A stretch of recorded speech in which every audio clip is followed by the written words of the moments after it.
देख रहे हैं आखिरी सौदा और मैं हूं हर्षिता साहब। मैं हूं प्रदीप पंड्या। सबसे पहले बाजार की बड़ी बात। अच्छी शुरुआत के बाद ऊपरी स्तरों पर मुनाफा वसूली आज देखने को मिली है।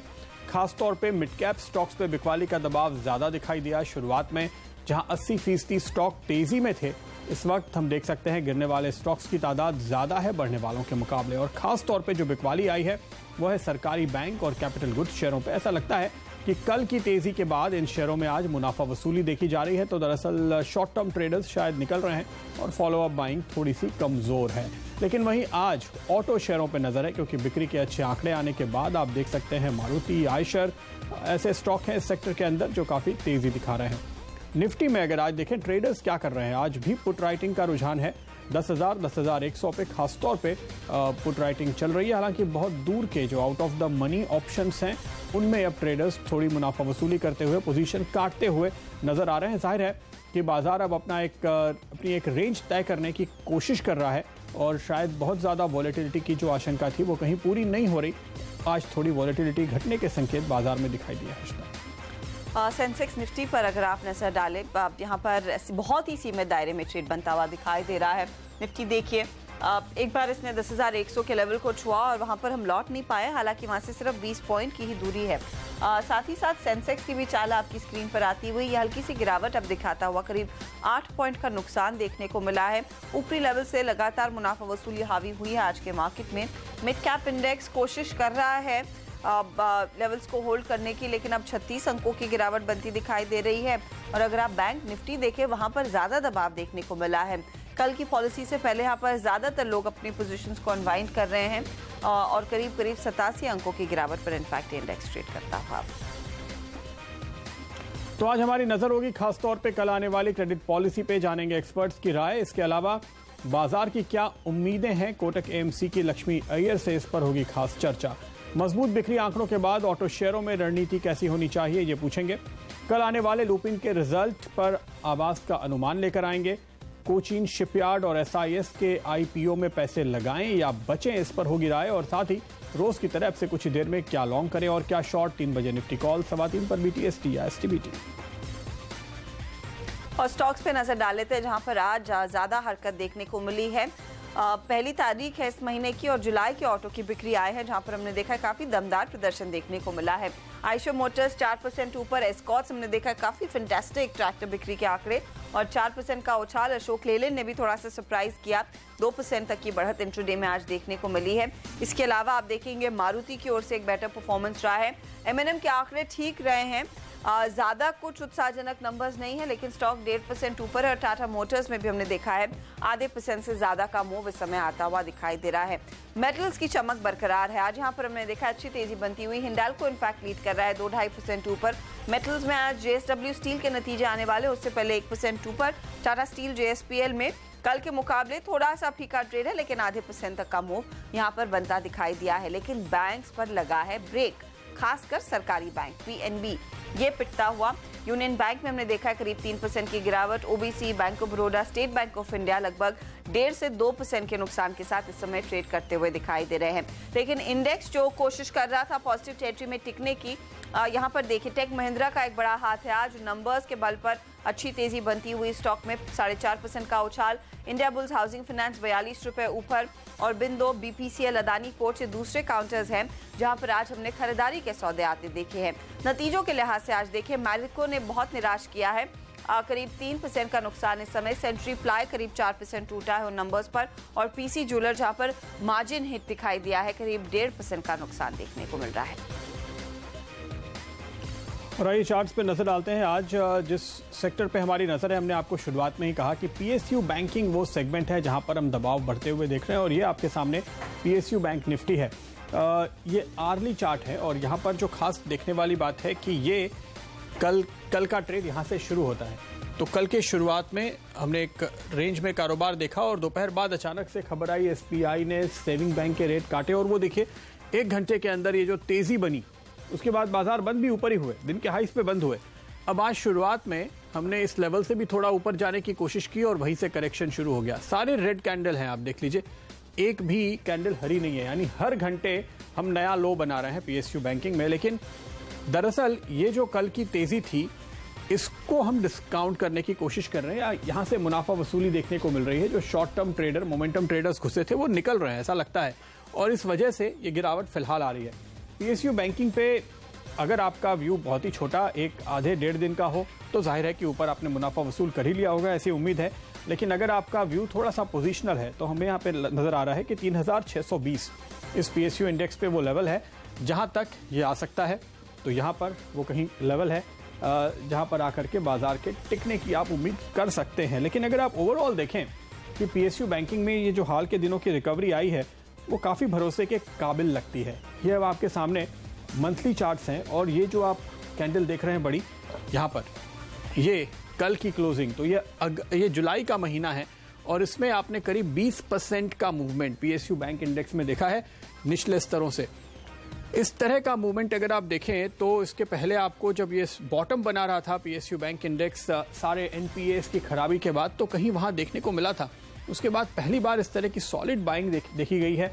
2 महीने की गिरावट को हमने एक ही महीने में 20% की तेजी के साथ कवर किया है, और इनफैक्ट आप देख सकते हैं कि तकरीबन 2.5 साल के नए हाइस पे ये क्लोजिंग आई है, जो हमने मंथली क्लोजिंग कल हासिल की है। तो इस ट्रेंड को देखते हुए ऐसा लगता है कि फिलहाल पीएसयू बैंकिंग में काफ़ी हद तक मोमेंटम है। बाजार ने एनपीए की सारी खराबी को डिस्काउंट कर लिया है, पचा लिया है, और ऐसी स्थिति में टिकना चाहिए फिलहाल इस इंडेक्स को। तो आप इमीडिएट तौर पे यहाँ पर 3600 जो पीएसयू बैंक इंडेक्स का लेवल है, वहाँ पर एक स्टॉप लॉस के साथ पोजीशन बनाए रख सकते हैं, और ये उम्मीद रहेगी कि पीएसयू बैंकों की तेजी अभी जारी रहने वाली है। आज हमारा फेयर एंड ग्रीड मीटर क्या कहता है, ये उस पर नजर डालें। शुरुआत के मुकाबले में अब लेवल थोड़े कमजोर जरूर हुए हैं, लेकिन नेट अब भी बाजार बाइंग की तरफ ही है, भले हल्की 53 का ही आंकड़ा, जो फिलहाल तो पिछले 2 सेशंस के मुकाबले कमजोर है। हाँ जी हाँ, मूड थोड़ा सा सोम्बर होता हुआ दिखाई दे रहा है, जो पिछले कुछ दिनों में लगातार तेजी बनती दिखाई दी है। वो बुखार हल्का होता हुआ, ऐसे में क्या रणनीति होनी चाहिए? गौरव बिस्सा हमारे साथ है। गौरव, आप निफ्टी पर पहले कॉल दीजिए, क्योंकि यहाँ पर आप देखिए मुश्किल हो रहा है इन लेवल्स को होल्ड करना। अब 8 पॉइंट ही ऊपर रह गया है निफ्टी, साथ ही साथ बैंक निफ्टी में भी बिकवाली का दबाव। दोनों इंडाइसेस को कैसे ट्रेड करेंगे आप? देखिए 10,150 10,200 एक रेजिस्टेंस के तौर पे उभरते हुए आ रहा है, ऐसा लग रहा है। लेकिन यहाँ पे प्रीएम नहीं करूँगा सेलिंग करना। यहाँ पे फिलहाल मोमेंटम फिर भी स्ट्रांग है। एक बार के लिए आप बाय कर सकते हैं, या तो अभी बाय कीजिए, थोड़ा वेट कीजिए। अगर आपको 20-30 पॉइंट होगा नीचे मिलता है तो आपको लुक्रेटिव हो जाएगा और ट्रेड 10,150 10,170 यहाँ पे एक बार निफ्टी एक बार टेस्ट करने की संभावना है, तो वो यहाँ से आप थोड़ा डिप्स में बाय कर सकते हैं। 10,050 या 10,040 का आप स्टॉप लॉस लगा सकते हैं। ओके, तो ये फिलहाल आप कह रहे हैं निफ्टी पर ट्रेड रहेगा। जिस तरह से आज गोदरेज कंज्यूमर टूटा है, इस पे आपकी क्या राय बन रही है? सुबह में तो हमने देखा है काफी तगड़ी बिकवाली हुई है, क्या अब भी वो सेल साइड की पोजीशंस आना जारी हैं? क्या आपकी स्ट्रैटेजी होगी इसमें? देखिए जो हिसाब से स्टॉक गिरा है, जितने जोर से स्टॉक गिरा है, उतनी तौर से यहाँ पे वो एडिशंस नहीं हो रहे हैं। मुझे लगता है कि आज तक का है, अगर ये लेवल्स पे 960 जो भी चल रहा है, 10 रुपये नीचे भी अगर बंद हो जाता है, मुझे लगता है कि एक दो दिन में इसमें थोड़ी बाउंस बैक आपको देखने मिल सकती है। फिर से शायद 1050-1100, मैं वो नहीं कह रहा हूँ, लेकिन हाँ यहाँ से 4-5% का अपसाइड आपको देखने मिल सकता है। तो मैं यहाँ पे काउंटर कॉल लेना चाहूँगा। 940 के स्टॉप लॉस से आप बाय कर सकते हैं। थोड़ा भी और अगर गिरता है तो आप 1000 के टारगेट के लिए इसको प्ले कर सकते हैं। और मैरिको ये नंबर्स के बाद फिसल रहा है, इधर भी क्या कोई कॉन्ट्रा कॉल दिख रहा है या फिर एक क्लीन शॉट है? नहीं, ये यहाँ पे मुझे बहुत ज़्यादा गिरावट लग नहीं रही है। यहाँ पे मोमेंटम फिर भी स्ट्रांग है। मैं यहाँ पे ट्रेड फिलहाल लेना नहीं चाहूँगा, ऊपरी लेवल्स पे ट्रेड लेना चाहूँगा। 330 पे काफ़ी स्ट्रांग रेजिस्टेंस है, तो अगर मुझे फ्रेश अगर रिकमेंडेशन लेना है तो मैं 330 के ऊपर लूँगा।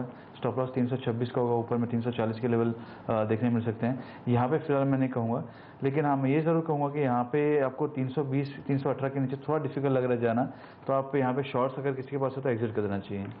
एस्कॉर्ट्स जो आज का स्टार परफॉर्मर आप कह सकते हैं ऑटो बिक्री के आंकड़ों के बाद, जहां पर हमने देखा है ट्रैक्टर सेल्स ग्रोथ काफी बुलिश रही है, काफी रोबस्ट रही है, क्या और तेजी करेंगे? लगभग 700 पर तो आ ही गया है गौरव। एस्कॉर्ट्स में अभी तेजी शुरू होनी चाहिए, ये मेरा अंदेशा है, क्योंकि ब्रेकआउट्स वाला ये लेवल्स पे ही है, तो आप यहाँ पे बाय कर सकते हैं। 685 का स्टॉप लॉस होगा, ऊपर में आपको 725 तक के लेवल देखने मिल सकते हैं। ओके, 725 की तैयारी यहाँ पर। बैंक्स में आप क्या ट्रेड लेंगे? PNB, state bank of India, ये सारे काउंटर्स आज फिसल रहे हैं। बेस्ट स्ट्रैटेजी क्या होगी गौरव? इंडिविजुअल स्टॉक्स को प्ले करना होगा। एसबीआई 312-313 के ऊपर अच्छा है, जहां पे आप फिर से 320-22 के लेवल की बात कर सकते हैं, तो यहाँ पे थोड़ा ऊपरी लेवल से बाय कीजिए। और पीएनबी में थोड़ा प्रेशर आता दिख रहा है, तो यहाँ पे सेल करके आपको मुनाफा मिल सकता है, तो यहाँ पे आप सेल कर सकते हैं। 3 रुपये का स्टॉप लॉस लगा लीजिए। नीचे में 152-153 तक के लेवल्स आपको एक बार दिखा सकते हैं। ओके, ये फिलहाल stock specific action in banks में लेना बेस्ट रहेगा। एक काउंटर जो नेशनल लेवल से एक अच्छी रिकवरी दिखा रहा है, देना बैंक, इसमें एक इंटरेस्टिंग मूव इस समय आता हुआ, इस पर नजर नहीं, इनफैक्ट मुझे नहीं लगता ये वायदे में है, राइट?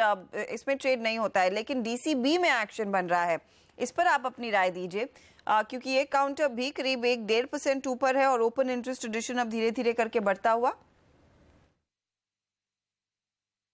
देखिए, एक रेंज बाउंड स्टॉक है, यहाँ पे बहुत स्ट्रॉन्ग सपोर्ट है 190 का, और ऊपर में अगर आप देखेंगे तो एक स्ट्रॉन्ग रेजिस्टेंस आपका दिखता है 205 वगैरह का, तो यहाँ पे एक सेफ साइड के लिए 205 के ऊपर बाय कीजिए। 212 का लक्ष्य होगा, 202 का स्टॉप लॉस होगा। यहाँ पे इतना कुछ खास ट्रेड नहीं है। प्रोबेबली अगर आपको 1% के लिए प्ले करना है, 1.5% के लिए प्ले करना है, तो आप कर सकते हैं। लुक्रेटिव ट्रेड नहीं है कि मैं कोई अग्रेसिव इसको आप बाय कर सको, वो फ्लैश में नहीं दिख रहा है। और टेक महिंद्रा? टेक महिंद्रा आप बाय कर सकते हैं। 300 का स्टॉप लॉस होगा। यहाँ पे काफ़ी अर्से के बाद में 400 के ऊपर है। 400 के कॉल ऑप्शन में काफ़ी राइटिंग थी। अगर आज सस्टेन अगर कर लेता है, आज की क्लोजिंग आती है, तो थोड़ी बहुत राइटिंग शुरू हो जाएगी 400 के पुट ऑप्शन में, तो वो सेकंड स्टेप होगा आपका बताने का कि यहाँ पे सपोर्ट्स काफ़ी स्ट्रॉन्ग है। तो एक बार वापस से रिटेस्ट कर सकते हैं 410-415 के लेवल 2 या 3 दिनों में। ओके, ये फिलहाल आपके लिए सलाह इन काउंटर्स पर, ये रेडार पर रहेंगे आगे। शुक्रिया गौरव, आपसे इजाजत लेने का समय हो रहा है। लेंगे इसी मोड़ पर एक छोटा सा ब्रेक भी।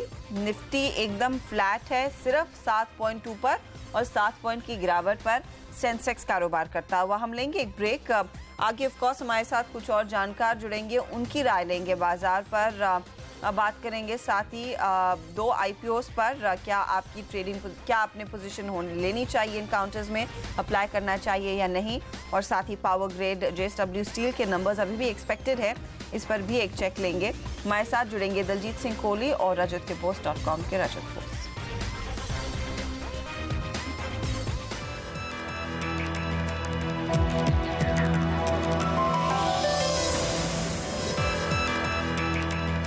स्वागत है आपका एक बार फिर हमारे साथ। अब आखिरी सौदा में इंडिया निवेश सिक्योरिटीज के दलजीत सिंह कोहली और rajatkepost.com के रजत बोस जोड़ रहे हैं। स्वागत है आप दोनों का ही।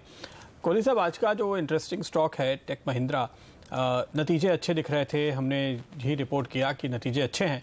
उसके बाद देर शाम और सुबह जो रिपोर्ट्स आई, वो समहाउ एनालिस्ट बहुत उत्साहित नहीं दिखे, कोई री रेटिंग होती हुई नजर नहीं आई, लेकिन आप देखिए मार्केट का रिस्पॉन्स तो बड़ा अच्छा है, 5% ऊपर, और करीब करीब 1.5 हफ्ते का वॉल्यूम आज एक दिन में हो चुका है। मतलब लगता तो है कि काफी डिलीवरी बेस्ड बाइंग हुई है। क्या आपका क्या व्यू है?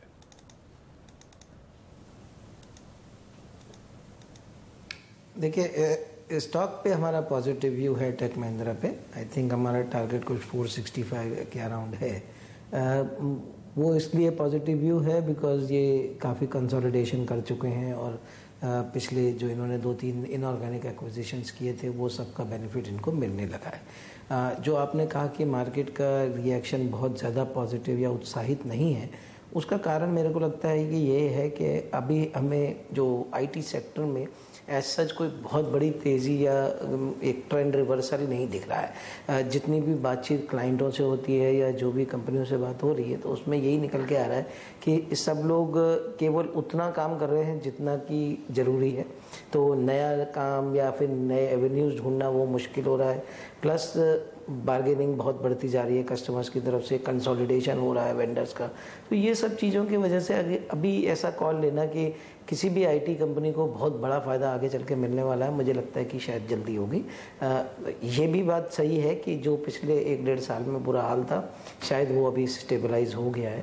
तो but it is early to say that कि अभी हम बॉटम पे पहुंच गए हैं। तो मेरा ख्याल है कि स्टॉक स्पेसिफिक कॉल्स लेंगे, और इट कैन बी कि जहां पर वैल्यूएशन कंफर्ट है वहाँ पर आप फिर भी थोड़ा लंबा ले सकते हो। हमारा जो प्रेफर्ड पिक है सेक्टर में वो अभी भी इन्फोसिस ही बना हुआ है, बिकॉज हमें लगता है कि जो IT का जो एक बेसिक टेनेट ही चेंज हो गया है कि अब आप सब कुछ क्लाउड की तरफ बढ़ रहा है, आर्टिफिशियल इंटेलिजेंस की तरफ बढ़ रहा है, तो जो ह्यूमन बीइंग से हट के मशीन की तरफ बढ़ रहा है उसमें आई थिंक इन्फोसिस ने काफ़ी बड़ा काम किया हुआ है और वो उसमें लीड ले चुके हैं। तो वहाँ पे उनको थोड़ा आगे समय में, आने वाले समय में फ़ायदा मिल सकता है और वैल्यूएशन वाइज भी वो अभी भी अट्रैक्टिव है।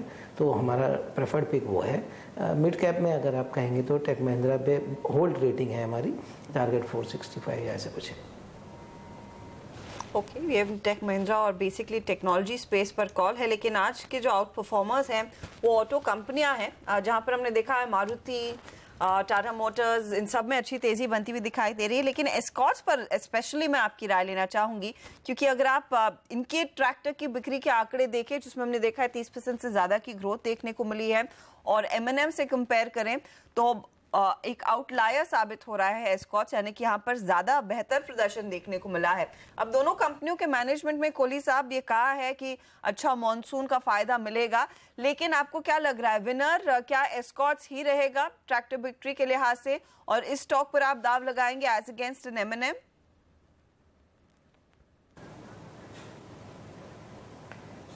अभी रिसेंटली हमने एक बाई रिपोर्ट निकाली एस्कॉर्ट्स के ऊपर, इनिशिएटिंग कवरेज किया with the target of 750 rupees. तो उस लिहाज से कहेंगे कि हमारा पॉजिटिव व्यू है और बाई रेटिंग है, बट क्योंकि स्टॉक ऑलरेडी बहुत ज़्यादा चल चुका है तो पोटेंशियल अब जो है अपसाइड पोटेंशियल काफ़ी कम हो गया, वैल्यूएशन वाइज स्ट्रेच होता जा रहा है, जिस तरीके से बढ़ता जा रहा है तो वैल्यूएशन वाइज स्ट्रेच हो रहा है। इनको जो री रेटिंग होनी थी मुझे लगता है कि वो पिछले काफ़ी समय से चल रही है री रेटिंग। आप देखें तो 150 रुपये से एक्चुअली स्टॉक चलना शुरू हुआ था और अभी 650 के आसपास आ गया है। तो मुझे लगता है कि इसमें अभी पोटेंशियल, अपसाइड पोटेंशियल कम है। अगर किसी को ये दोनों स्टॉक में व्यू लेना है, महिंद्रा एंड महिंद्रा और एस्कॉर्ट में, तो हम महिंद्रा एंड महिंद्रा को प्रेफर करेंगे, क्योंकि वहाँ पर अभी स्टॉक में मूव नहीं आया है। दूसरा, ट्रैक्टर का जो बेनिफिट दोनों को एक सही मिलने वाला है, बल्कि महिंद्रा की कैपेसिटी बहुत बड़ी है। जो महिंद्रा के नहीं चलने का कारण है वो ये है कि वो उनका जो पैसेंजर व्हीकल और यूटिलिटी व्हीकल वाला बिजनेस है वो अच्छा नहीं कर रहा था, बिकॉज वो पहले NCR में प्रॉब्लम हुआ, फिर डीजल वगैरह का प्रॉब्लम, अभी वो काफ़ी हद तक कुछ सुधार कर पाए हैं वहाँ पे। तो हमारा मानना ये है कि अगर वैल्यूएशन कंफर्ट देखना है और मोर सेफर बेट देखना है तो महिंद्रा एंड महिंद्रा देखेंगे। मोमेंटम और रनिंग देखना है तो एस्कॉर्ट्स है, बट एस्कॉर्ट्स में पोटेंशियल, हमारा टारगेट 750 का है, तो बहुत ज़्यादा अपसाइड बचा नहीं है। ओके, रजत हमारे साथ जुड़े हुए। रजत, चेन्नई पेट्रो आज का एक स्टार परफॉर्मर दिखाई दे रहा है, फिलहाल हमें करीब 7-7.5% का इजाफा, हफ्ते भर का वॉल्यूम आज ही होता हुआ दिखाई दिया है, अपने 52 वीक हाई के काफ़ी करीब अभी ट्रेड कर रहा है, क्या कहेंगे आप? ये चेन्नई पेट्रो पिछले फरवरी का महीना से एक रेंज पे घूम रहा है, बीच में एक बार हाई भी बनाया था 420 के ऊपर में, बट उसको क्रॉस कर नहीं पाया। फिर से एक बार आज के दिन वो अटेम्प्ट ले रहे। यही बोलना चाहिए कि इस टाइप ऑफ पैटर्न से जब ब्रेकआउट होके आगे निकलता है, वो ब्रेकआउट अगर एक दिन से ज़्यादा सस्टेन हो जाता है तो generally you get a very good move. In that case कि इसका टेक्निकल प्रोजेक्शन जो होगा वो प्रोजेक्शन 480 से लेके 520 का बनेगा, बट मैं ये कहूँगा कि आप ये काउंटर 425 के ऊपर जब पहुँचे तभी लीजिए, फिलहाल लेने का जगह नहीं है। अगर लेना है इसको कोई भी डिप में तो 400 से 390 के बीच में लेना चाहिए और 380 के नीचे आप स्टॉप लगाइए, या तो 425 के ऊपर लीजिए या 400 और 390 के बीच में लीजिए, करंट भाव में मत लीजिए। ओके, तो करंट भाव में काफी भाग चुका है काउंटर, 8% से ज्यादा का उछाल स्टॉक में आ जाता हुआ दिखाई दे रहा है। इंडिविजुअली कुछ स्टॉक से जो आउट परफॉर्म कर रहे हैं, लेकिन एक सेक्टर जो आज थोड़ा मुनाफा वसूली का शिकार बना है वो है बैंक्स। बैंक निफ्टी 76 पॉइंट नीचे है। क्रेडिट पॉलिसी कल आने वाली है और हमारा पोल तो यही कहता है कि लोग एक 25 बेसिस रेट कट को फैक्टर इन कर चुके हैं। इनफैक्ट 100% हमारे ब्रोकर पैनलिस्ट ने कहा कि वो एक रेट कट देखेंगे। बाजार की कुछ और जानकार भी हमारे साथ जुड़ गए हैं। कोटक महिंद्रा AMC की CIO डेट लक्ष्मी अय्यर हमारे साथ है। लक्ष्मी जी, स्वागत है आपका CNBC से आवाज पर। आप भी क्या उसी कैंप में हैं कि एक 25 बेसिस रेट कट फैक्टर्ड इन है? ये तो डेफिनेटली होगा।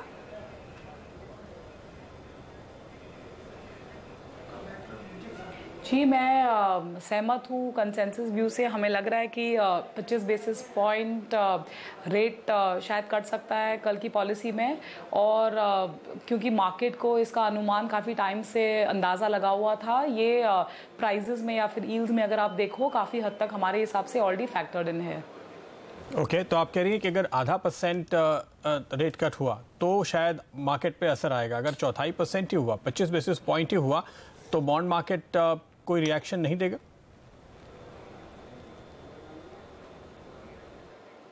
शायद अगर 25 बेसिस पॉइंट के साथ उनकी जो डिलीवरी या जो अंडरटोन, जो स्टांस ऑफ द टेक्स्ट जो डिलीवर करेंगे, उसमें अगर थोड़ा सा पॉजिटिव स्पील रहा, जैसे एक डविश अंडरटोन रहा, जिससे ये अंदाज़ा लगाया जा सकता है कि ये 25 बेसिस के बाद और भी रेट कट की उम्मीद की जा सकती है, तो शायद मार्केट का मोमेंटम बना रहेगा और यहाँ से हम बिकवाली शायद ना देखें।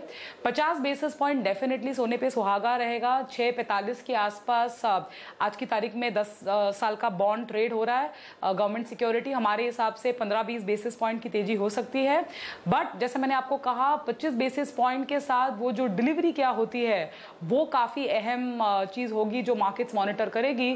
थोड़ा सा वहाँ पे अगर मायूसी अगर मार्केट को सेंस करेगी तो 25 बेसिस पॉइंट रेट कट के बावजूद भी हम सेल ऑफ देख सकते हैं। आप क्या पॉजिटिव्स गिनना चाहेंगे उस डिलीवरी में, उन स्टेटमेंट्स में लक्ष्मी, जो शायद यहाँ से ऑफ कोर्स मूड और बेहतर करता हुआ दिखाई दे और एक ट्रेंड सेट करेगा कि यहाँ से आगे किस तरह का स्टांस और कितने और रेट कट्स के लिए फिर आरबीआई तैयार रहेगा?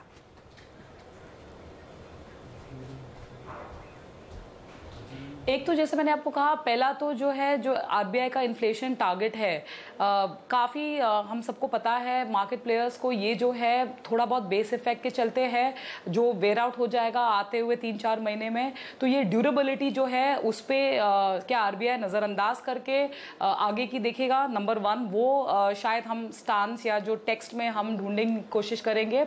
अगली चीज़ जो है जीएसटी का अंदाज़ा अभी इम्प्लीमेंट हुआ है, 1 महीना हुआ है। जीएसटी का आरबीआई का क्या व्यू है, उस पर क्या इम्पैक्ट आ सकता है, उस पर इन्फ्लेशन पे कितना असर पड़ सकता है आते 3-6 महीने में, वो एक और चीज़ है जो हम पॉलिसी स्टांस में वेरीफाई करने की कोशिश करेंगे। And last but not the least, global environment आज की तारीख में काफ़ी मिक्स्ड सिग्नल्स दे रहा है हमें। खास तौर पर जो यूएस की यील्ड्स है आज की तारीख में 2.30-35 के रीजन में ट्रेड हो रही है, तकरीबन 25 बेसिस पॉइंट वहाँ पे ऑलरेडी यील्ड बढ़ चुका है। तो और कमोडिटी प्राइसेस हाल में, हालांकि तेल के दाम काफ़ी डिप्रेस्ड है, रीसेंट रैली नज़रअंदाज अगर आप करोगे, कमोडिटीज़ में जनरल एक तरीके का उछाल है। तो क्या ये सब ड्यूरेबिलिटी दर्शाएगा या फिर सिर्फ मोमेंटम प्ले है? ये सारी जो चीज़ें हैं हमें ख़ास तौर से ध्यान देना पड़ेगा आरबीआई के स्टेटमेंट के ऊपर, और इसलिए सिर्फ रेट कट का होना ज़रूरी नहीं है, ये स्टेटमेंट जो है काफ़ी अहम रहेगा। ओके, तो आप स्टेटमेंट पे नजर रखेंगे। क्या आपको लगता है कि सीपीआई का जो अनुमान दिया गया था पिछली पॉलिसी में, उसमें फिर कटौती हो सकती है? पिछली बार तो हुई थी।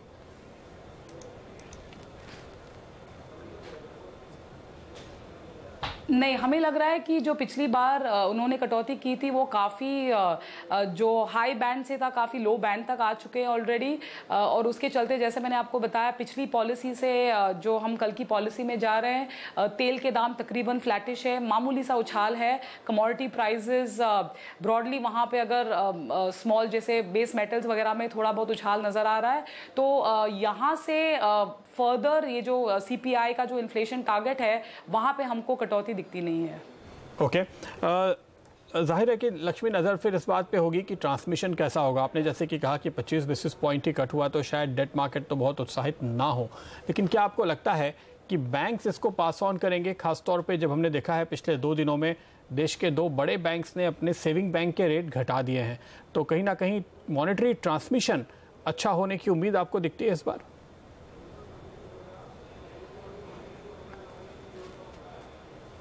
जी बिल्कुल, ये आरबीआई का काफ़ी टाइम से ऑब्जर्वेशन रहा है कि बैंक्स जो है फुल ब्लोन इम्पैक्ट जो है रेट कट्स का पास ऑन नहीं कर रही है। एंड कुछ हद तक वो सही भी है, कुछ हद तक नहीं भी सही है, क्योंकि अगर आप देखो तो जैसे आपने ऑब्जर्व किया, 2 बैंकों ने ऑलरेडी उनकी सेविंग्स रेट घटा दी है।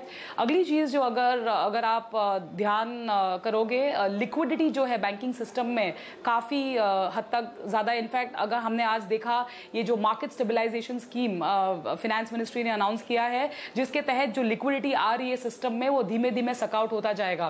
तो अगर कल रेट कट होता है, जो कि हमारा कंसेंसस व्यू और हमारा हाउस व्यू है, हमें लगता है बैंक्स जो है इसका जो फायदा लिक्विडिटी पॉजिटिव होने के चलते और ये जो रेट कट होता है ये डेफिनेटली पास ऑन करने की कोशिश करेंगे, जो कि बहुत जरूरी है। आज की तारीख में जो क्रेडिट ग्रोथ हो रहा है, थोड़ा बहुत हमने उस पर उछाल देखा हुआ है जीएसटी के चलते, जो इन्वेंट्री फाइनेंसिंग वगैरह हुआ है, बट इन जनरल जो है ओवरऑल अगर आप 4-5 क्वार्टर का ट्रेंड देखोगे या पिछले कई सालों का ट्रेंड देखोगे, क्रेडिट ग्रोथ काफी म्यूटेड रहा है। तो ये एक स्ट्रॉन्ग कैटलिस्ट बनेगा हमारे हिसाब से। थोड़ा बहुत शायद 25 बेसिस का जो पूरा कट है पूरा पास ऑन ना हो, बट अगर पार्शियली भी पास ऑन हो जाए तो हमारे हिसाब से वो एक पॉजिटिव डेवलपमेंट रहेगा। शुक्रिया लक्ष्मी इस सब जानकारी के लिए, इस अपडेट के लिए। ऑफ कोर्स कल सभी की नजरें उस पॉलिसी से, लेकिन जैसे हम चर्चा कर रहे थे कोहली साहब, इफ एट ऑल वो 25 बेसिस पॉइंट का ही कट आता है, मार्केट इससे कितना एंथूज्ड होगा?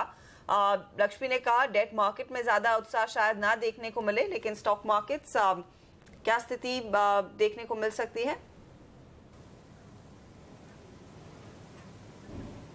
मुझे लगता है कि अगर 25 बेसिस पॉइंट आए तो स्टॉक मार्केट में थोड़ा करेक्शन देखने को मिल सकता है, क्योंकि पिछले 2 दिन से हम देख रहे हैं जिस तरीके से तेज़ी चल रही है, और कल जैसे एसबीआई की न्यूज़ के बाद बैंक स्टॉक्स चले थे। आई थिंक मार्केट ने ऑलरेडी फैक्टर इन कर लिया कि एसबीआई ने ये जो रेट घटाए हैं तो एक इंडिकेशन दे दिया है कि it is a given case now, RBI 25 basis point काटेगा ही।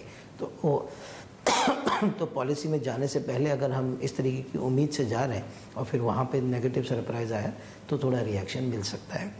इनफैक्ट यहाँ तक भी कुछ सेक्टर्स में बात हो रही है कि 50 बेसिस पॉइंट कट करने की बात मार्केट अज्यूम कर रहे हैं। तो हो सकता है कि अभी वो माइनॉरिटी व्यू हो, लेकिन वो भी एक व्यू चल रहा है कि 50 बेसिस पॉइंट कट करने की बात कही जाए।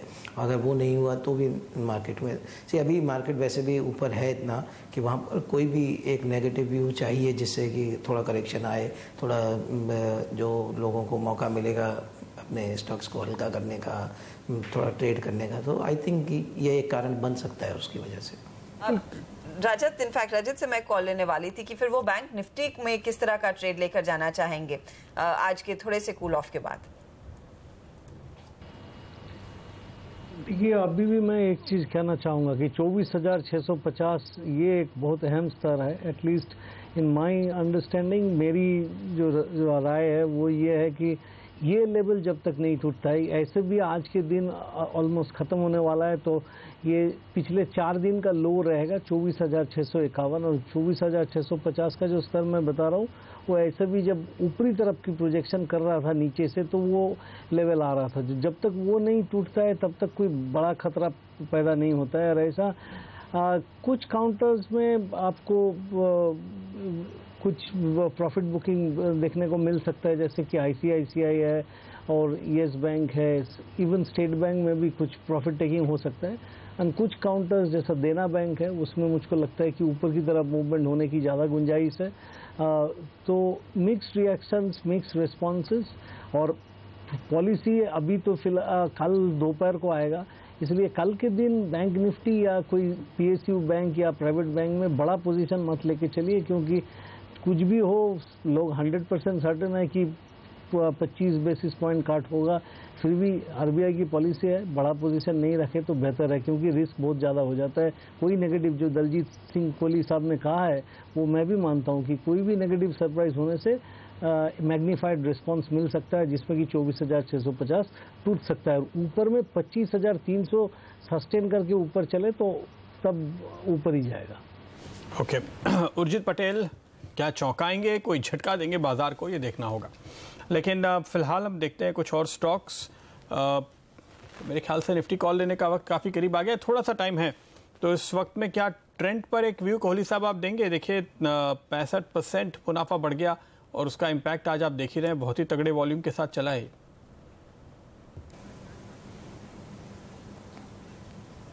प्रदीप, हम स्टॉक को कवर नहीं करते, इसलिए ज़्यादा डिटेल्ड नंबर्स और एनालिसिस नहीं है।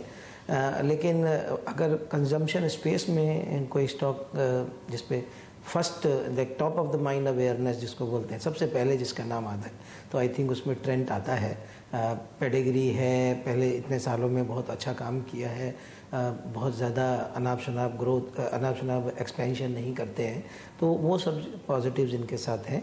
बट स्टॉक पे कॉल लेने के लिए आई थिंक और ज़्यादा स्टडी की ज़रूरत है, जो हमारे कवरेज में नहीं है स्टॉक, इसलिए हम अभी इसमें राय नहीं दे सकते। चलिए, तो यहाँ पर फिलहाल मेरे ख्याल से नए 52 वीक हाई भी इसने बनाए हैं, नई टेरिटरी में आया है ये, बिल्कुल आज इसने नए हाईस छुए तो हैं। इस पर एक टेक्निकल कॉल आगे लेंगे, लेकिन अभी निफ्टी कॉल लेने का वक्त हो चुका है, इसलिए पहले बात करेंगे निफ्टी की। और आज आप देखिए निफ्टी, सेंसेक्स, बैंक निफ्टी ये एक सीमित दायरे में घूम रहे हैं, ना तो तेज़ी का संकेत दे रहे हैं और ना मंदी का संकेत दे रहे हैं। तो ऐसे में क्या ट्रेंड बरकरार रहेगा? ट्रेंड तो तेज़ी का है, तो उम्मीद करें कि आज ज़्यादातर या सारे कॉल शायद निफ्टी पर पॉजिटिव आएंगे। राहुल शाह सबसे पहली कॉल दे रहे हैं 10,190 के टारगेट के साथ तेज़ी की, और स्टॉप लॉस ये लगाएंगे 10,042 पे। साथ ही यहाँ पर कुछ और जानकारों की राय आपकी स्क्रीन पर आती हुई। विकास सालुंखे कह रहे हैं 10,150 के टारगेट के लिए निफ्टी में तेजी करके चले 10,020 का आप लगाएंगे स्टॉप लॉस। अगले 2 दिनों में ये टारगेट अचीव होंगे। रजत, आप अपनी राय दीजिए निफ्टी पर। देखिए, मेरी राय ये है कि मैं खरीदूंगा जरूर, लेकिन बाई ऑन डिप्स। मैं 10,030 के आसपास खरीदना चाहता हूं, और जब ये नीचे जाए तो 9,985 के नीचे स्टॉप लगाऊंगा, और मेरा टारगेट रहेगा 10,130 का। इसीलिए इस लेवल पे हम शॉर्ट नहीं करेंगे, लेकिन नीचे लेवल पे मिलेगा तो तब खरीदेंगे, उसी के पहले नहीं खरीदना चाहिए। गिरावट पर खरीदारी की सलाह यहाँ पर रजत की है। संदीप वागले ने भी अपनी राय दे दी है, और ये भी कह रहे हैं 10,150 का टारगेट वो रखना चाहेंगे। इस समय निफ्टी में 10,030 का लगाएंगे स्टॉप लॉस। तो ये हमारे जानकारों की राय। ज्यादातर जानकार मान रहे हैं कि आप तेजी की पोजीशंस ही रखें, और 10,150 के टारगेट से यहाँ पर आते दिखाई दे रहे हैं। लेंगे एक छोटा सा ब्रेक, आगे बात करेंगे BTST कॉल्स की। साथ ही साथ याद रखिए, कल क्रेडिट पॉलिसी के अलावा लुपिन भी अपने तिमाही नतीजे पेश करेगा। क्या उम्मीद है कंपनी के इस क्वार्टर से, इसका जायजा लेंगे सोनम मेहता के साथ। बने रहिए CNBC आवाज में।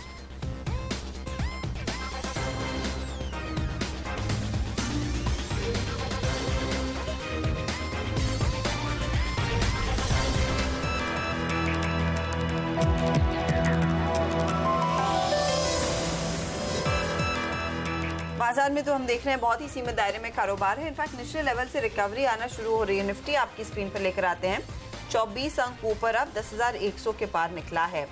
टेक महिंद्रा तो ऊपर है ही, साथ ही कुछ और काउंटर्स है जिनमें हमने देखा है खरीदारी हो रही है। इंडसइंड बैंक में लगभग मूव आया है। BPCL, TCS जैसे काउंटर्स हैं जिनमें खरीदारी होती दिखाई दे रही है।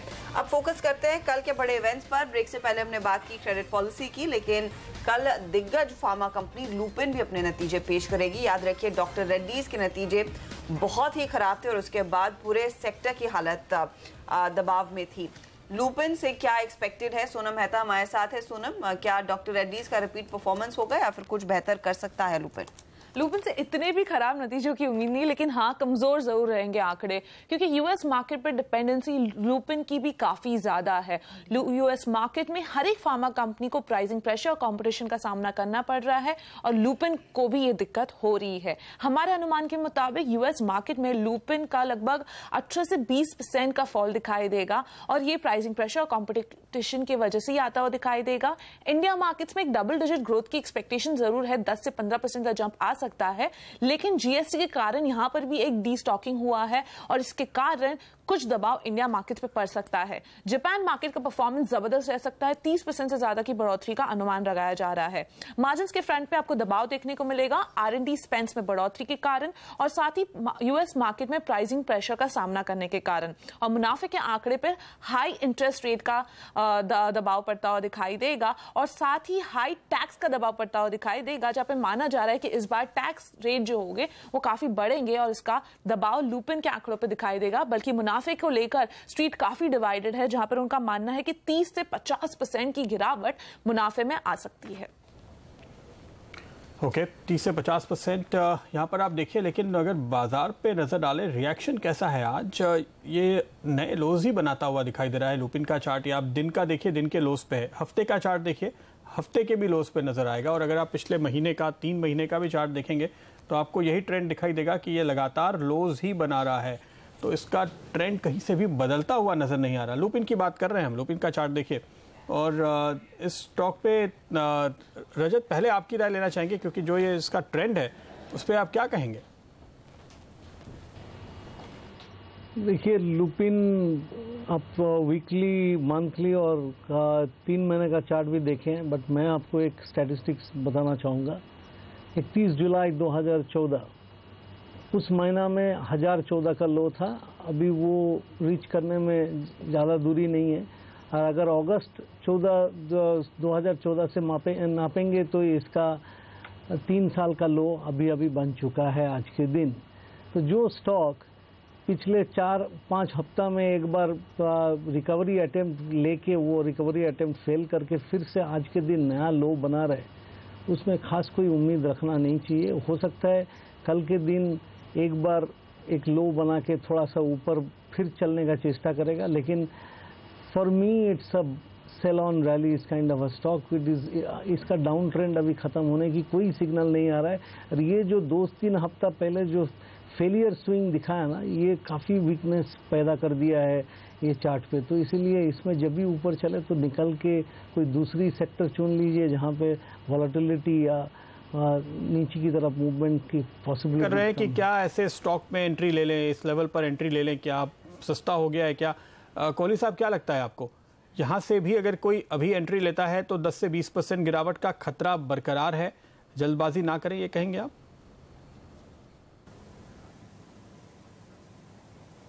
जी हाँ, बिल्कुल जल्दबाजी करने की ज़रूरत नहीं है।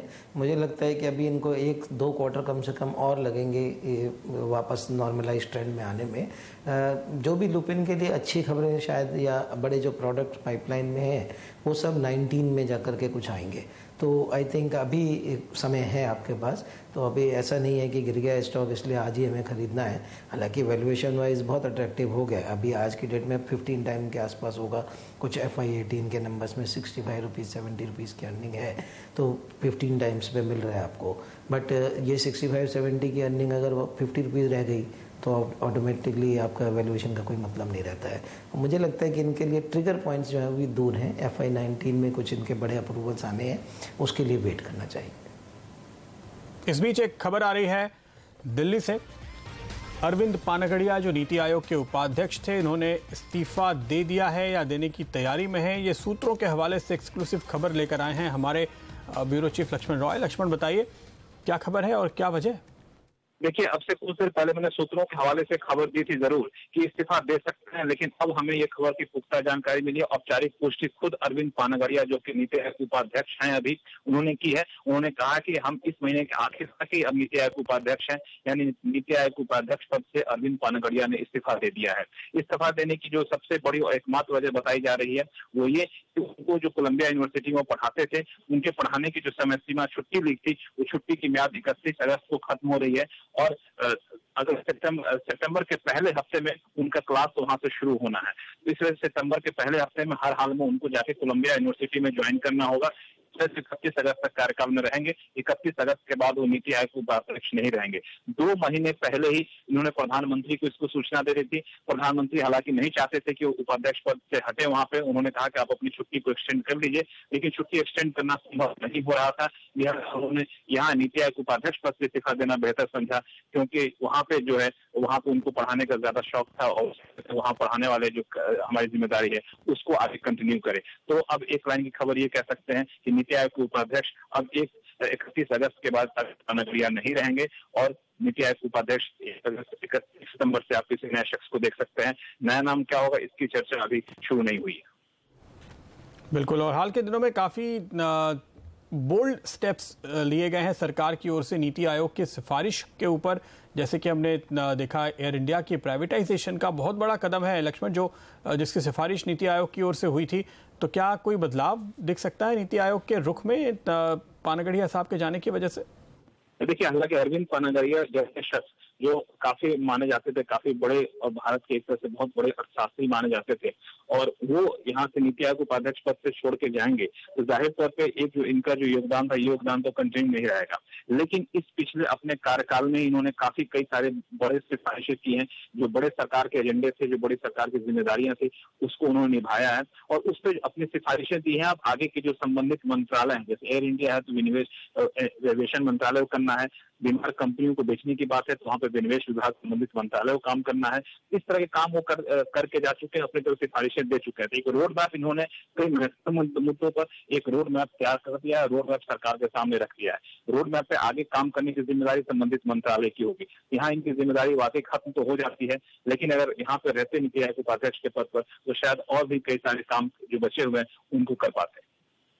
लक्ष्मण आपका, और इंटरेस्टिंगली यही वजह बताई थी डॉक्टर रघुराम राजन ने भी जब वो आरबीआई से इस्तीफा देकर गए थे कि उनके लिए छुट्टी को आगे बढ़ाना मुमकिन नहीं है, और फिलहाल अरविंद पानगड़िया भी यही वजह बताते हुए इस्तीफा दे रहे हैं अपने पद से। इस महीने के आखिर तक अपने पद पर रहेंगे। हमारे साथ मोतीलाल ओसवाल एएमसी के वाइस प्रेसिडेंट सिद्धार्थ बोथरा भी जुड़ चुके हैं। सिद्धार्थ, हाल के दिनों में पीएसयूज में जिस तरह के रिफॉर्म हुए हैं उसमें बहुत बड़ा हाथ अरविंद पानगड़िया का या नीति आयोग का रहा है, ये मानना चाहिए। हम आपसे ये जानना चाहेंगे कि आपने इसको किस तरह से लिया। आपके जैसे बड़े निवेशक इंस्टीट्यूशंस क्या सरकारी कंपनियों में खरीदारी के लिए उत्साहित हुए हैं सरकार के इन पॉलिसीज की वजह से? आई थिंक गवर्नमेंट ने अभी जितने भी रिसेंट टाइम्स में इनिशिएटिव्स लिए हैं for PSUs and all, they have been very positive. Even अगर आप देखो नीति आयोग के जितने भी रिकमेंडेशंस थे, whether it be with regard to Air India और so many other ones, they're very pragmatic or you know it looked like कि उनका जो approach है, if some of those things are followed carefully by the government, could have been very positive.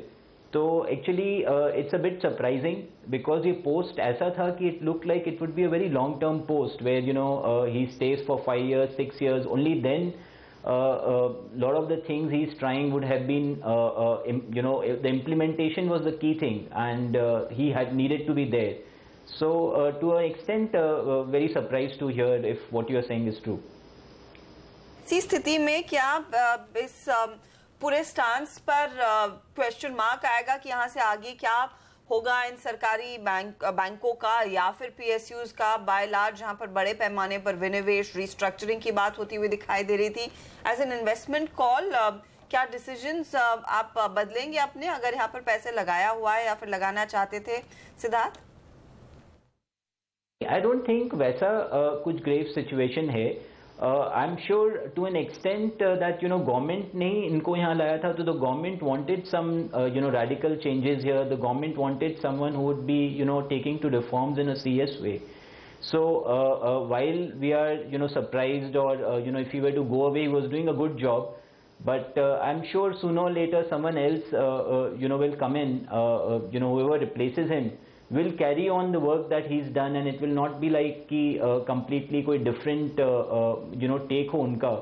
So I think that's what we need to look at. My sense is you know if this is true, assuming this is true, then whoever comes in next would more or less have you know will carry on with the same kind of a reform initiative, the same kind of you know the thought process with regard to several of the segments where you know they've already articulated, because it's more a position from a जैसे नीति आयोग के views थे, it was not like his personal view. So to that extent I'm not worried about you know things falling by. बिल्कुल, और दरअसल इस सरकार का तो एक ही ब्रांड है और वो नरेंद्र मोदी है, और जाहिर है कि जिस तरह के रिफॉर्म्स हैं उन सभी के पीछे नरेंद्र मोदी का ठप्पा और एक पॉलिटिकल विल जो हम कहते हैं वो है। इसलिए कोई खास चिंता की बात नहीं बाजार के लिए, और नए हाईज बनते हुए इस बीच नजर आए हैं। निफ्टी में आप देखिए, निफ्टी सेंसेक्स दोनों में ही जबरदस्त उछाल, और निफ्टी ने अपना एक नया स्विंग हाई बना लिया है।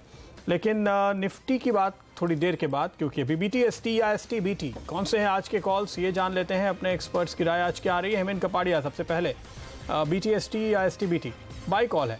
इंडिया बुल्स हाउसिंग फाइनेंस में नए हाइस पर है ये स्टॉक, ध्यान रखिएगा। स्टॉप लॉस 1214, टारगेट 1235 के, और इंडसइंड बैंक पर भी इनकी तेजी की कॉल है। Stop loss 1645, target 1675। Nirav Vakharia की राय आती हुई DHFL पर दीवान हाउसिंग में तेजी का कॉल उन्होंने दिया है। 472 के टारगेट के लिए तेजी करे और स्टॉप लॉस 454 रुपए पर लगाएगा। एस्कॉर्ट्स जो आज हाईस पर ही ट्रेड कर रहा है काउंटर, इसमें भी तेजी का ही कॉल है। 710 का टारगेट अब नीरव दे रहे हैं और 678 पर रखेंगे आप स्टॉप लॉस। ये नीरव की राय है। रजत, BTST STBT क्या ट्रेड्स लेंगे? ये मेरा दोनों कॉल है। एक औरोबिंदो फार्मा में 729 के नीचे स्टॉप लगाऊंगा और टारगेट रहेगा 743 से 746, वो पार कर जाए तो 755। ये 729 के नीचे स्टॉप लगा के ये ट्रेड आप लीजिए। 2 दिन के अंदर, मतलब आज और कल में ये लेवल पहुंच जाना चाहिए। और देना बैंक, इसमें 34 रुपया 25 पैसा के नीचे स्टॉप लगाइए। 36 रुपया और 36 रुपया 60 पैसा ये टारगेट मान के इसको भी कल तक की उम्मीद करके पोजीशन ले सकते हैं। ओके तो यह है आज के लिए BTST और STBT कॉल। पागले साहब हमारे साथ जुड़ रहे हैं। जी संदीप पागले, बताइए क्या है आपके कॉल्स?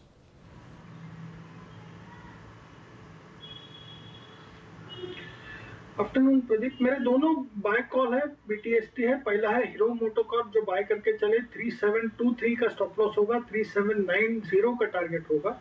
और दूसरा होगा वोल्टास जो 525 के स्टॉप लॉस से बाय करे for a target of 538।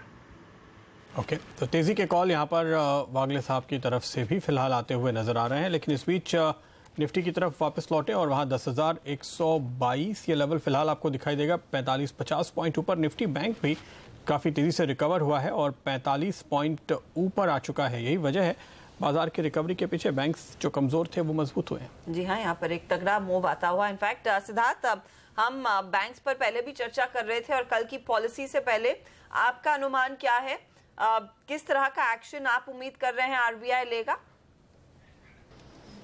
So I think now there's almost a consensus कि we could see 25 basis point cut.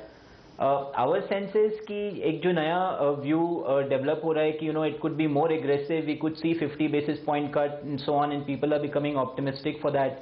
I think उसका probability is very low because normally RBI if you were to just do rear view viewing, so obviously the fact remains कि inflation has even broken your lower end of inflationary channel that you had.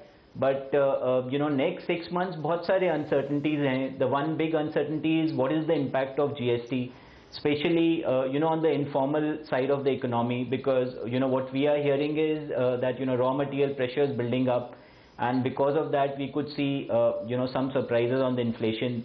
Plus the other is on the food side. The monsoons been very erratic, especially say if you look at Rajasthan, Gujarat, we have seen excess rains. If you look at south, there's been a drought. So abhi since naya crop nahi aayega, so on the vegetable side and all there could be surprises. So my sense is 25 is the best case, and it's more or less already factored in. And I think market is getting running ahead and getting too optimistic on this side. And the 6 months view, if you look at it, inflation could actually give you more surprises going forward from here. Siddharth, एक आखिरी सवाल। देखिए 10,000 के level पर आने के बाद जिन लोगों ने अभी तक शेयर में पैसे नहीं लगाए हैं वो निराश हैं कि गलती हो गई, छूट गए, रह गए, और बड़ा सवाल यही है कि क्या इस लेवल पर भी पैसा लगाया जा सकता है? अगर हाँ तो कहाँ? ये तो हमेशा ये एक वो ट्रिक क्वेश्चन रहा है कि you just can't time the markets.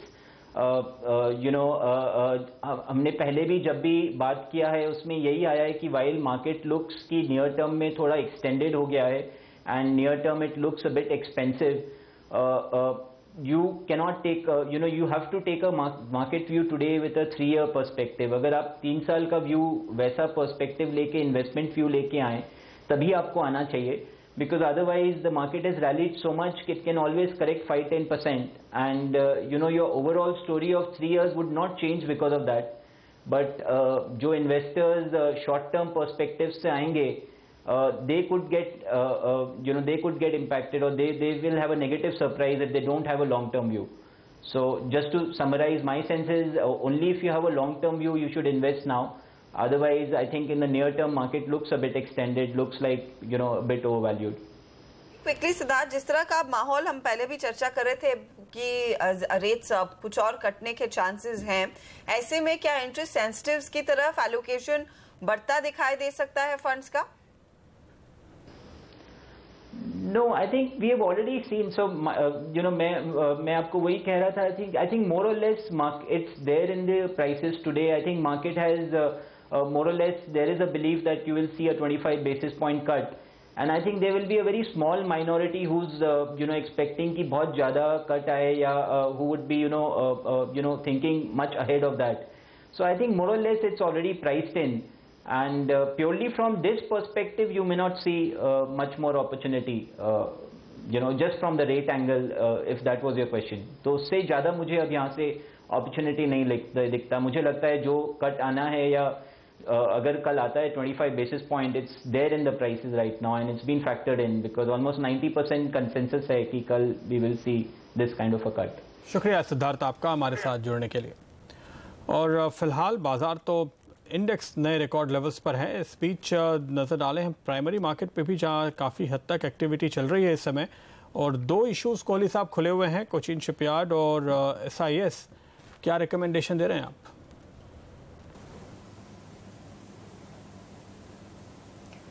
दोनों ही अपने आप में एक यूनिक तरीके के हैं। अब ज़्यादातर कोचिन शिपयार्ड को अगर हम देखें तो एक्चुअली वो डिफेंस के लिए प्रॉक्सी प्ले हो सकता है, क्योंकि वो नेवी का ही ज़्यादा काम करते हैं और अभी ये जो एयरक्राफ्ट कैरियर का लिए बड़ा प्रोजेक्ट उनके हाथ में चल रहा है, प्लस फाइनेंशियल्स भी ठीक ठाक रहे हैं कंपनी के। लेकिन इशू सिर्फ ये है कि जो इस समय जो भी नए IPOs आ रहे हैं वो सब इतने फुली प्राइस जाते हैं कि उसमें वैल्यूएशन जस्टिफिकेशन तो होगा नहीं। तो आपको अगर लेना है तो लिस्टिंग गेन्स के हिसाब से आप ले सकते हैं। मुझे लगता है कि आज से 6 महीने साल बाद लिस्टिंग के बाद कोचिन शिपयार्ड आपको उससे कम प्राइस में फिर भी मिल जाएगा। तो पोर्टफोलियो में रखने का तो राय नहीं होगी, लेकिन हाँ लेकर के आप उसको लिस्टिंग गेन्स के लिए यूज़ कर सकते हैं। SIS की बात करें तो वहाँ पे भी वो एक यूनिक तरीके का मॉडल है। अभी तक वैसी कोई कंपनी लिस्टेड नहीं है, बट उसको अगर हम कंपेयर करें टीम लीज या फिर ये इन्फीबीम वगैरह इस टाइप के जो स्टॉक्स हैं, तो उनमें आप देखेंगे कि 4% का मार्जिन है, बट 50-60 मल्टीपल पे कंपनियाँ चल रही हैं ऑलरेडी। उसी तरीके का नंबर्स ये लोग भी ला रहे हैं, तो हो सकता है कि वहाँ पे भी आपको एक लिस्टिंग इन और because of the unique nature of the business आपको कुछ उसमें मिल जाए गेंस। बट अगर मुझे पोर्टफोलियो में लॉन्ग टर्म इन्वेस्टिंग करनी है तो आई डोंट थिंक ये दोनों स्टॉक को मुझे रखना है उसमें। इस बीच बाजार नए हाईस पर ट्रेड करता हुआ 10,127, ये निफ्टी ऊंचाई पर ट्रेड कर रहा है इस समय। और मिड कैप में हमने देखा है रिकवरी जरूर आई है बैंक निफ्टी की ओर से, सबसे ज्यादा बूस्ट निचले लेवल्स पर, और ढेर सारे ऐसे काउंटर्स हैं जिनमें हमने देखा है अच्छी खरीदारी बनती हुई दिखाई दे रही है निचले स्तरों पर। मिसाल के तौर पर थर्मैक्स, ये इनफैक्ट पिछले कुछ मिनटों में रैली करता हुआ 1-1.5% का उछाल देखने को मिला है। लेकिन आज का स्टार परफॉर्मर वोल्टास माना जाएगा, ये आपकी स्क्रीन पर लेकर आते हैं, 6% ऊपर है। दिलीप बिल्डकॉन में हमने देखा है अच्छी खरीदारी बनती हुई दिखाई दे रही है। इस पर वागले साहब अपनी राय दीजिए, वोल्टास या दिलीप बिल्डकॉन, कहां पर आपको लग रहा है कुछ तेजी की पोजीशंस कैरी की जा सकती हैं?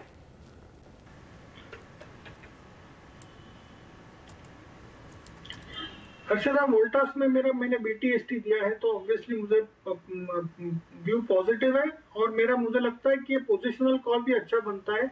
लगभग 560 to 570 अगले कुछ दिनों में ये स्टॉक जा सकता है। पैटर्न काफी ज्यादा पॉजिटिव है और नीचे 520 का स्टॉप लॉस रखा जा सकता है। वोल्टास और दिलीप बिल्डकॉन, ये दोनों ही स्टॉक में खास बात यह है कि कल इन दोनों के नतीजे आने वाले हैं। कोहली साहब, क्या आपके रडार पे हैं? क्या अंदाजा है? नहीं प्रदीप, दोनों ही हमारे कवरेज में नहीं। ओके, फिलहाल अगर आप देखें तो स्टॉक्स में नतीजों के पहले ही ये तेज़ी हम देख रहे हैं। और एक और स्टॉक है, अगर आप देखें TBZ, यहाँ पर भी हमने काफ़ी हद तक उत्साह देखा है परिणाम नतीजे के पहले। और अगर आप देखें वन वे रैली दरअसल बनी है, करीब 83-84 रुपये के आसपास से महीने या 1.5 महीने के अंदर ये स्टॉक तकरीबन 112 तक पहुँचा है, तो ये भी काफ़ी मजबूत रिजल्ट के पहले। कोहली साहब, ये ट्रैक करते हैं?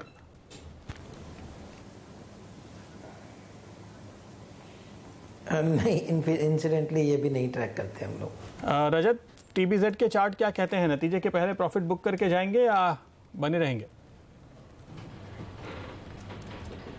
देखिए पिछले 2 दिन मतलब आज और कल ये 2 दिन ही नीचे खुल के ऊपर जाके फिर नीचे की तरफ बंद कर रहे हैं।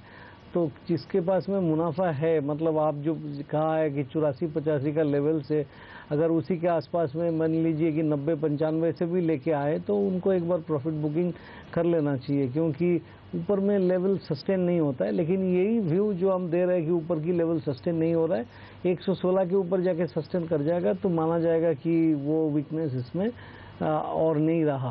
तो या तो आप 105 के नीचे स्टॉप लगा के बने रहिए, या तो करंट लेवल पे आप कुछ पार्टली प्रॉफिट बुक कर लीजिए। मैं अगर होता तो पार्टली प्रॉफिट बुक जरूर कर लेता, क्योंकि मेरे लिए पैसा जो घर आए वो ज़्यादा मायने रखता है rather than notional gains.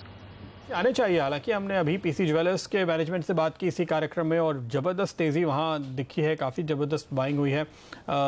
तंगमाइल jewellery एक और छोटी कंपनी है जहाँ से काफ़ी शानदार सेल्स के आंकड़े आए हैं और बड़ी कंपनियों से तो नतीजे अच्छे आ ही रहे हैं। तो ये सेक्टर इस क्वार्टर में ओवरऑल अच्छा परफॉर्म करता दिखा है हर्षदा, तो उम्मीद करनी चाहिए कि TVZ भी अच्छे नतीजे दिखाएगा। आप जी हाँ, और उस लिहाज से शायद बाजार थोड़ा सा उसको एंटिसिपेट करने की कोशिश जरूर कर रहा है। प्रदीप, कुछ और काउंटर्स इनफैक्ट जिस समय अच्छी एक्टिविटी दिखा रहे हैं, देना बैंक भी मेरे ख्याल में ये बागले साहब का ही पिक था जिसमें अच्छी तेजी बनती हुई दिखाई दे रही है। लेकिन निचले लेवल से प्रिज्म सीमेंट में एक अब उछाल आ रहा है। ईडलवाइज फाइनेंशियल एक और काउंटर जिसमें अच्छी तेजी बनती हुई दिखाई दे रही है। तो ऐसे कुछ स्टॉक्स हैं जो थोड़ा सा अपना मूड जो है सुधार रहे हैं, इनमें एक्शन आता हुआ ज़रूर दिखाई दे रहा है। प्रिज्म सीमेंट में भी हमने देखा एक अच्छी तेज़ी बनती हुई। क्या सलाह होगी इनफैक्ट प्रिज्म सीमेंट पर? फटाफट बागले साहब बताइए कि यहाँ पर भी एक अपॉर्चुनिटी दिख रही है।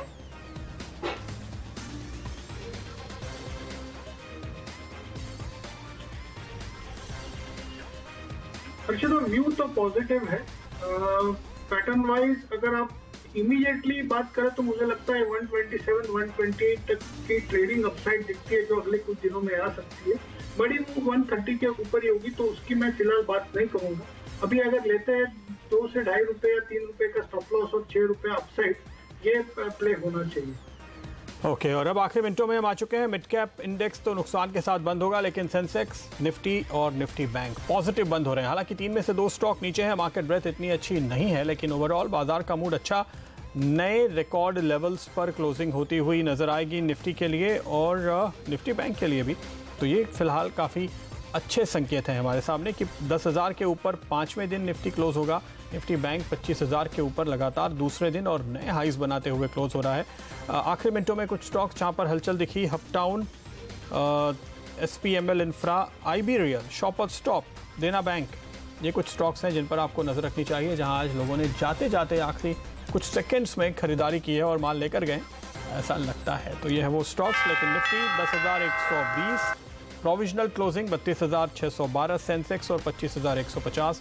निफ्टी बैंक के लिए प्रोविजनली मिड कैप इंडेक्स भी पॉजिटिव ही बंद हुआ है 18,516 के करीब। तो एक कंप्लीट यू टर्न आज बाजार ने लिया और आखिरी मिनटों में ही वो तेजी की पोजीशंस आती हुई दिखाई दी हैं। 10,127 दिन का हाई और वहां से हम 7 पॉइंट नीचे यानी कि 10,120 पर जाकर टिके हैं। बागले साहब, आपने क्या टारगेट दिया था? 10,130 का, इसको रिवाइज करना चाहेंगे? 10,150 का मेरा टारगेट था अर्शदा, और मुझे लगता है वो ऑन द अपसाइड ब्रेक होगा और आई थिंक 10,000 का एक बेस बना है। मुझे लगता है 10,200-220 तक हम शायद कल ही देख पाएंगे। ओके, तो फिलहाल यहाँ पर तेजी का मूड ही दिखाई दे रहा है। लेकिन रजत, एक बात ये बोलिए कि 10,000 और 25,000 के जो इम्पोर्टेंट लेवल है, राउंड फिगर पे नॉर्मली लोग मानते हैं कि एक बड़ा हर्डल होता है बाजार के लिए। अब देखिए, डाउ ने 20,000 जब पार किया तो उसके बाद से अब वो 22 के करीब तक आया है। तो ऐसे इंपॉर्टेंट जगह पे अगर ब्रेकआउट आता है तो कम से कम 10-15-20% का मूवमेंट आगे बनता है। क्या ऐसा होने की उम्मीद दिखती है आपको निफ्टी या बैंक निफ्टी के लिए? देखिए, तो अभी ये इसमें मैं एक चीज़ मानता हूँ प्रदीप, आपने हर जगह पे प्रोजेक्शन बनाया, कभी 91 तोड़ दिया तो 94 तोड़ दिया तो 96-97। मैं एक चीज़ देखता हूँ कि SIP फ्लोज चलता है कि नहीं। उसके बाद में आप धीरे धीरे ऊपर की प्रोजेक्शन बनाते जाइए। जब तक वो चलता रहेगा तब तक ये ऊपर जाता रहेगा। आपने वो 10%, 5%, 15% करके क्या फ़ायदा है? ऊपर जा रहा है, इसीलिए तो मैं कहा कि शॉर्ट करने का कोई गुंजाइश ही नहीं है। नीचे आए तो खरीदारी कीजिए। जैसा हम ये गोल्ड पोस्ट बना के रखते हैं 24,650 यहाँ पे और वहाँ पे 9,980। ये जब तक नहीं तोड़ता है वो कोई भी डिप में हम खरीदारी करते जाएगा। फिलहाल अगर आप पूछेंगे तो मैं जैसा कहा कि 25,300 क्रॉस करेगा तो अच्छी दौड़ ऊपर की तरफ आ सकता है। वो 25,730 से लेके 25,800 उसी रेंज के आसपास में एक प्रोजेक्शन अभी मैं बनाया है। अगर वो तोड़ के ऊपर जाएगा तो यहाँ पे 10,000 जैसा अगले साहब ने अभी कहा है 10,220 का, मेरा है 10,180, वो क्रॉस कर जाएगा तो मैं देखता हूँ कि 10,400 से 450 वो नेक्स्ट लेवल जाएगा। तो इस हिसाब से SIP फ्लोज उसी का आगे कुछ नहीं दिखता है। मतलब FII वो सब फिगर हम देखना बंद कर दिया है। SIP फ्लोज चलता है, गाड़ी चलता रहेगा। आप ट्रेन पे चढ़ जाइए, दिल्ली में उतरने का जरूरत नहीं है, अमृतसर चलिए, वहाँ तक तो पहुँच रहे। चलिए, जहाँ तक ट्रेन चलती है चलते रहिए, तो प्रोजेक्शन मत कीजिए, ये बहुत सही बात है। कोई ऑसिलेटर नहीं, एक ही इंडिकेटर दिख रहा है इस वक्त, और वो है SIP के जरिए बाजार में आने वाला पैसा रिटेल निवेशकों का, और उन सभी का मुनाफा भी लगातार बढ़ रहा है, उनका NAV लगातार बढ़ रहा है, तो वो और उत्साह से और जोश से आकर बाजार में पैसे लगा रहे हैं। फिलहाल तो ये 10,000 और 25,000 के बहुत ही अहम लेवल्स बाजार ने डिसाइसिवली क्रॉस करने के संकेत दिए हैं। अगर हम यहाँ पे टिके तो शायद यहाँ से अगले गोल पोस्ट तय करने होंगे, उसकी चर्चा हम आगे करेंगे। लेकिन आज लेंगे इजाज़त। रजत, वागले साहब और साथ ही साथ दलजीत जी, आपका भी शुक्रिया हमारे साथ जुड़ने के लिए। और इस वक्त स्टॉक 2020 के परिणाम भी आ चुके हैं। आइए देखें कैसा रहा आज हमारे दोनों कप्तानों का प्रदर्शन।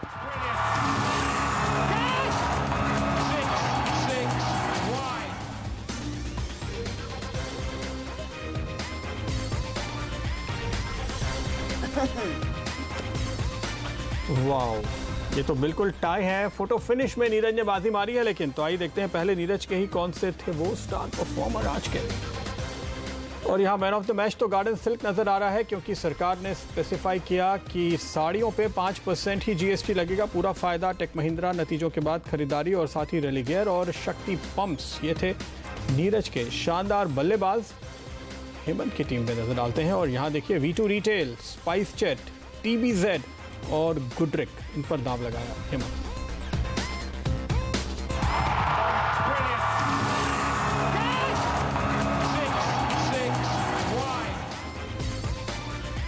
और इसके साथ ही वक्त है फिलहाल आखिर सौदा में आपसे इजाजत लेने का। लेकिन आप बने रहिए, क्योंकि ब्रेक के बाद आपके लेकर आएंगे आज की चाल का पूरा रिकैप मार्केट टॉप 20 में।